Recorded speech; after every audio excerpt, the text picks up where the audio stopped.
নমস্কাৰ, good morning. ধুনীয়া reels আপোনালোকৰ বাবে চাগে কাপোৰৰ লাইভ অহা অকণমান পলম হ'ব, সেইকাৰণে ভাবিলোঁ জুৱেলাৰী ৰিল সৰু সৰুকৈ এটাকৈ বনাই দিওঁ যাতে আপোনালোকৰো স্পষ্টকৈ চাবলৈ সুবিধা হয়। এডালো খুবেই ধুনীয়া ঢোলৰ ডিজাইন কৰি ধুনীয়াকৈ বনাই দিয়া হৈছে আৰু ইয়াৰিংছো থাকিব অকল টপত আৰু প্ৰত্যেকটো জুৱেলাৰীতে আপোনালোকে 25% ডিছকাউণ্ট পাব। এইডাল 25% ডিছকাউণ্ট কৰি আহিছে 1687 ৰুপিছত ল'ব পাৰিব এডাল জুৱেলাৰী আৰু কাৰেণ্টটো নাই দেই, সেইকাৰণে লাইভ অহা অলপ পলম হ'ব। আৰু এইডালো খুব মৰম লগা মুঠি খাৰুৰ লগত আপোনালোকে যোৰা হিচাপে যদি বনাই পিন্ধিম বুলি ভাবে পিন্ধিব পাৰে। এইডালো খুব মৰম লগা, দীঘল হয়, এডাল দীঘলকৈ এনেকৈ পিন্ধিব পাৰিব। এডাল আপোনালোকৰ ডিছকাউণ্ট কৰি এডাল আহিব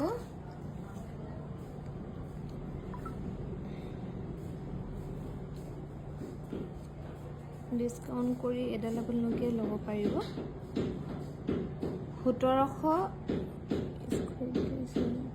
1788 ৰুপিছত ল'ব পাৰিব এডাল জুৱেলাৰী 1788 ৰুপিছত। আৰু এডালো যে খুব মৰম লগা, কি ধুনীয়া এডাল দীঘল চুটি দীঘল কৰিব পৰা চিষ্টেমো পিছফালে ৰাখি দিয়া হৈছে ধুনীয়াকৈ। ভাল লাগিলে স্ক্ৰীনশ্বট লৈ আমাৰ 9